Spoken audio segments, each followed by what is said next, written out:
Hello dear students, good evening. आप सभी अच्छे होंगे और अच्छे से पढ़ाई कर रहे होंगे।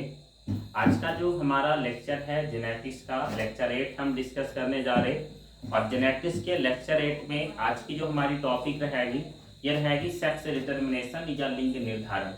पहले तो ये मैं समझाना चाहूँगा कि लिंग निर्धारण वास्तव में होता क्या है।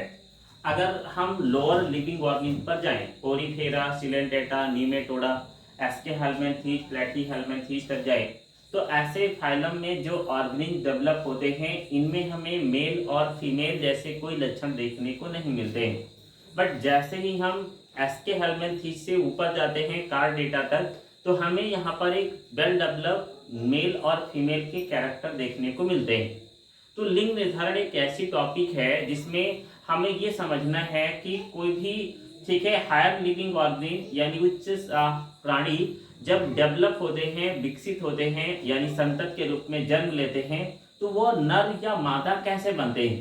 लाइक द बेस्ट एग्जांपल, मनुष्य एक प्राणी है, मनुष्य में नर या मादा कैसे विकसित होता है, या फिर कुत्ता बिल्ली ये नर व मादा कैसे बनते हैं, या फिर मधुमक्खियां, तितलियां, भंवरे, कीटे, भृंग, दीमक इत्यादि ये सभी नर और मादा कैसे बनते हैं। तो इसी प्रक्रिया को लिंग निर्धारण कहा जाता है। थोड़ा सा ध्यान से समझेंगे।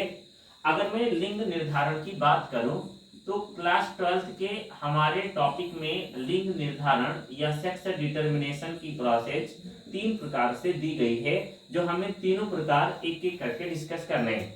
यानी लिंग निर्धारण की प्रक्रिया को हमें 3 प्रकार से डिस्कस करना है, जिसमें पहला जो प्रकार हमें पढ़ना है वो पढ़ना है मधुमक्खी में लिंग निर्धारण, जो एक मोस्ट इंपोर्टेंट टॉपिक है बोर्ड एग्जाम की दृष्टि से। और दूसरा हमें पढ़ना है, ठीक है, मनुष्य में लिंग निर्धारण यानी ह्यूमन में सेक्स डिटर्मिनेशन कैसे होता है। और तीसरा हमें पढ़ने हैं कुछ कीट में, इंसेक्टों में, कुछ तितलियों में यानी तितलियों के अंदर, कुछ, ठीक है, डिफरेंट टाइप के मोथों के अंदर, ठीक है, और साथ में सरीसृपों के अंदर किस प्रकार से लिंग निर्धारण होता है। यानी हमें 3 प्रकार का लिंग निर्धारण पढ़ना है। पहले तो मधुमक्खी में, फिर हम पढ़ेंगे मनुष्य में, और फिर हम पढ़ेंगे सरीसृपों में और कीटों के अंदर, तितलियों के अंदर, भृंगों के अंदर लिंग निर्धारण कैसे होता है। तो आज का जो हमारा लेक्चर है ये मुख्य रूप से हम, ठीक है, मधुमक्खियों में लिंग निर्धारण पर डिस्कस करने जा रहे हैं। यानी हमारी जो आज के लेक्चर की मेन टॉपिक है ये है लिंग निर्धारण, और जिसमें से आज का जो हमारा लेक्चर है उसे हम sex determination in honey bee या फिर मधुमक्खियों में लिंग निर्धारण कहते हैं। ध्यान रखिएगा, मधुमक्खियों में लिंग निर्धारण sex determination in honey bee को एक नाम से और जानते हैं, जिसे हम हैप्लोडिप्लॉइडी सेक्स डिटर्मिनेशन, यानी हम हिंदी में अगर कहें तो आगुणित द्विगुणित लिंग निर्धारण भी कह सकते हैं। इस नाम से भी बोर्ड एग्जाम क्वेश्चन पूछ सकता है। या फिर हम इसे पोषण द्वारा लिंग निर्धारण यानी सेक्स डिटर्मिनेशन बाई, ठीक है, न्यूट्रिशन भी कह सकते हैं। जब मैं अभी टॉपिक क्लियर करूंगा तो आपको ये पता चल जाएगा कि आगुणित द्विगुणित लिंग निर्धारण का मतलब क्या है, और ये भी पता चल जाएगा कि पोषण द्वारा लिंग निर्धारण कैसे होता है। तो आइए शुरू करते हैं। सबसे पहले इस प्रकार का लिंग निर्धारण मधुमक्खी के अलावा चींटियों में भी पाया जाता है। कुछ जाति की चींटियां हैं स्पीशीज जिनमें पाया जाता है। इसके अलावा दीमकों के अंदर, टर्माइट्स के अंदर भी इस प्रकार का लिंग निर्धारण पाया जाता है। यानी आगुणित, द्विगुणित या पोषण द्वारा लिंग निर्धारण दीमकों में, चींटियों में और मधुमक्खियों में पाया जाता है। तो इन तीनों नाम से भी क्वेश्चन पूछ सकता है, बट तीनों का कॉन्सेप्ट एक ही रहेगा कि दीमकों में, मधुमक्खियों में, कीटों में, चींटियों में किस प्रकार का लिंग निर्धारण होता है। पहली बात, मैं अगर मधुमक्खी की बात करूं, ये मधुमक्खियां एक सामुदायिक कीट होती हैं। सामुदायिक कीट का मतलब क्या है, यानी मधुमक्खियों के अंदर श्रम का विभाजन होता है।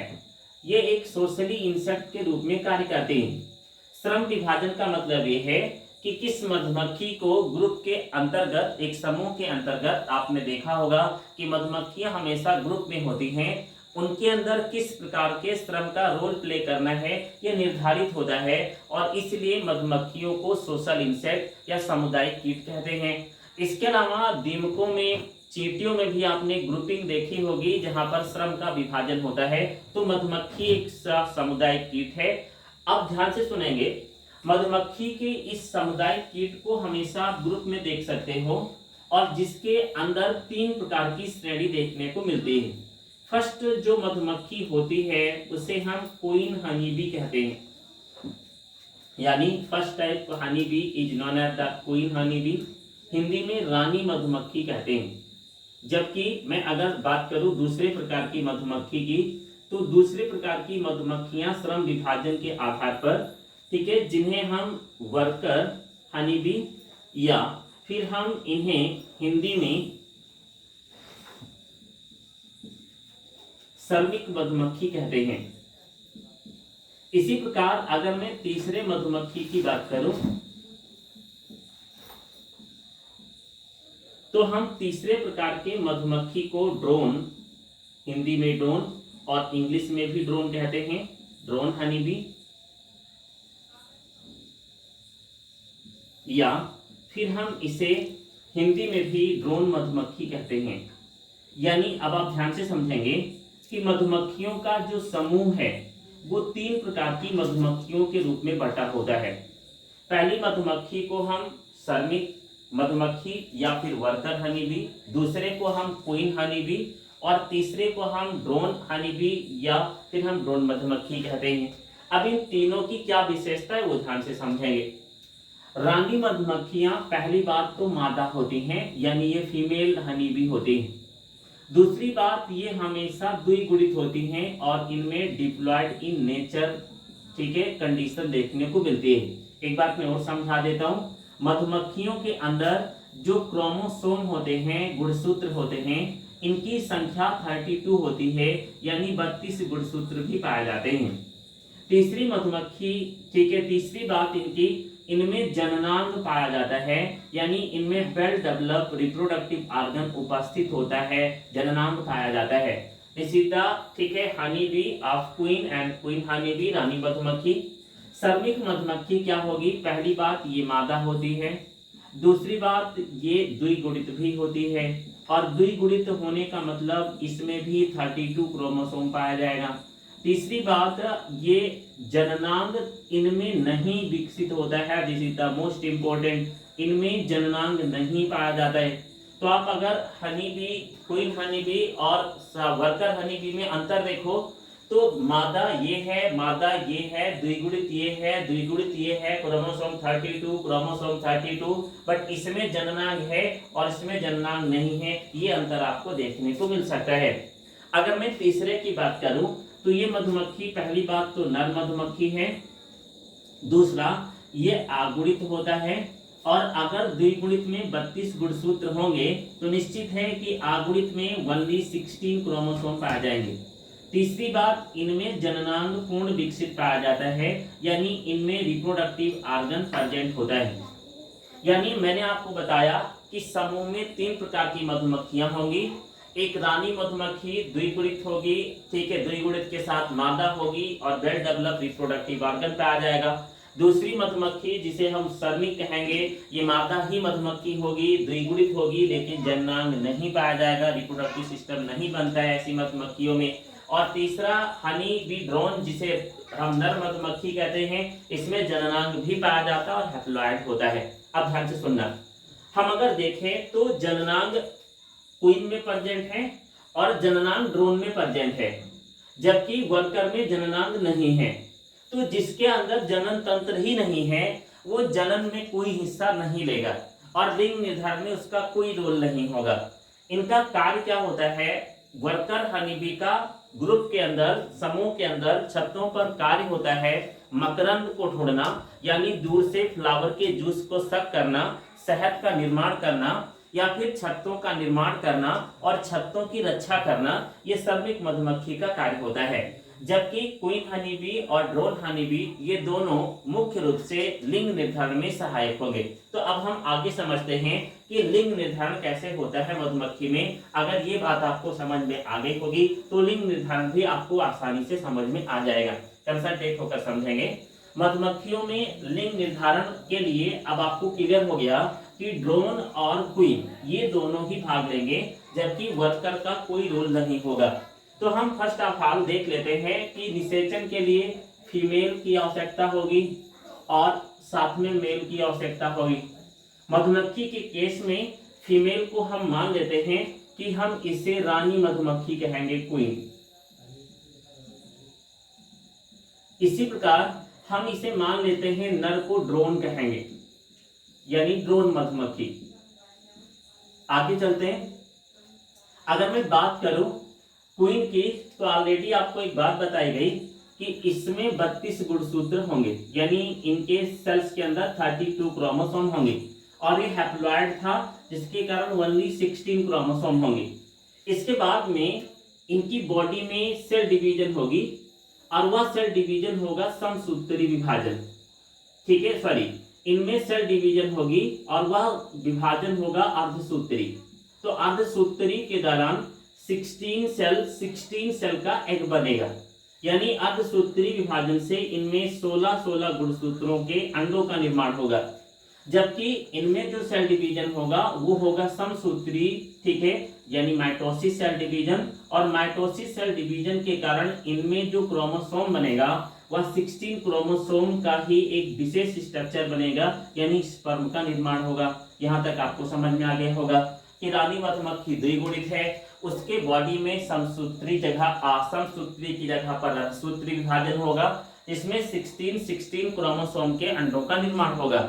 जबकि नर मधुमक्खी आगुणित है, जिसमें समसूत्री विभाजन होगा और 16 क्रोमोसोम फॉर्म होंगे। अब आगे चलते हैं। इनका 16 गुणसूत्र का अंड और इनके 16 गुणसूत्र का स्पर्म, ये दोनों निषेचन करेंगे, यानी फर्टिलाइजेशन करेंगे। ड्रोन मधुमक्खी स्पर्म बनाएगा और क्वीन मधुमक्खी के अंडों के साथ निषेचन करेगा। निषेचन करने के बाद एक ऐसा जाइगोट लाइक एग बनेगा जिसमें 32 गुणसूत्र होंगे, पहली कंडीशन। दूसरा, इन मधुमक्खियों का बना हुआ हैप्लॉइड एग बिना निषेचन, जिन्हें हम अनिषेक जनन कह सकते हैं। क्या कह सकते हैं? अनिषेक जनन। इस कंडीशन में 16 क्रोमोसोम का एक एग बनाएंगे, जिसमें केवल 16 गुणसूत्र होगा। अब यहाँ समझ लेते हैं कि ये 16 गुणसूत्र आगे जब डेवलप करेगा तो फिर एक ऐसी मधुमक्खी बना देगा जिससे फिर ड्रोन विकसित हो जाएगा, क्योंकि आपको पता है कि ड्रोन हमेशा आगुणित ही होते हैं।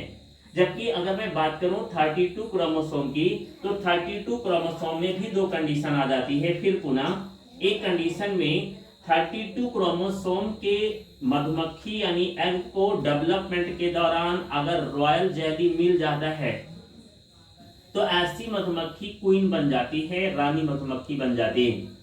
और अगर डेवलपमेंट के दौरान इन्हें रॉयल जेली नहीं मिलता है, यानी रॉयल जेली एक विशेष शहद का नाम है, ये नहीं मिलता है, तो ऐसी मधुमक्खी वर्कर में कन्वर्ट हो जाती है। इस बात को समझने का प्रयास करेंगे। मैंने आपको बताया कि हम अगर रानी मधुमक्खी की बात करें तो गुणसूत्र हैप्लॉइड कंडीशन में बहुत सारा एग बनाता है, जो एक 16 क्रोमोसोम का अंड होता है। ये अंड बिना निषेचन अनिषेक जनन से डेवलप करके ड्रोन बना देता है, और इसी को हैप्लॉइड कंडीशन, हैप्लोडिप्लॉइडी कहा गया। देखो, एक बार हैप्लॉइड में भी मधुमक्खी बन रही है और एक बार डिप्लॉइड में भी मधुमक्खी बन रही है, इसलिए इसे आगुणित, द्विगुणित या हैप्लोडिप्लॉइडी सेक्स डिटरमिनेशन भी कहा गया। आगे देखता हूं, जब ये डिप्लॉइड होगा, 32 गुणसूत्र का एग बनेगा, तो अगर उसे निषेचन के लिए, ठीक है, रॉयल जेली मिल जाए डेवलपमेंट के दौरान, एक विशेष शहद होती है, एक स्पेशली शहद होती है जो मधुमक्खियां बनाकर रखती हैं, रॉयल जेली से कहा जाता है। इसे अगर रॉयल जेली मिल जाती है तो उसका जननांग बन जाता है और वो क्वीन मधुमक्खी बन जाती है। अगर रॉयल जेली उसे डेवलपमेंट में नहीं मिलती है तो जननांग नहीं बनते हैं और वर्कर मधुमक्खी बन जाती है। तो देखो, क्वीन बनने के लिए और वर्कर बनने के लिए पोषण रिस्पॉन्सिबल हो गया, इसलिए इसे पोषण द्वारा भी लिंग निर्धारण कहा जाता है। और ये आपका था मधुमक्खियों में लिंग निर्धारण। यहाँ पर दो टर्म में क्लियर करूंगा।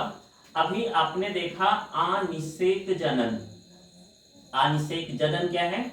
वह प्रक्रिया जिसमें कोई भी जीव बिना निषेचन ही नए जीव का निर्माण कर सकता है, उस प्रक्रिया को अनिषेक जनन कहते हैं। जैसे कि हैप्लॉयड एग से ही ड्रोन बन जाता है, फर्टिलाइजेशन की कोई आवश्यकता नहीं है मधुमक्खियों में, इसलिए इसे अनिषेक जनन कहा गया है। चैप्टर 2 में आप एक टॉपिक पढ़ते हो जिसमें आपको कंफ्यूजन रहता है, मैं क्लियर करूंगा। अनिषेक फलन, ठीक है। अनिषेक फलन क्या है? ऐसा फ्रूट जो विदाउट सीड बनता है, यानी वह फल जो बिना निषेचन के, बिना बीज के बनता है, ऐसे फल को अनिषेक फलनी फल और प्रक्रिया को अनिषेक फलन कहते हैं। दोनों का अंतर रिपीट करता हूं।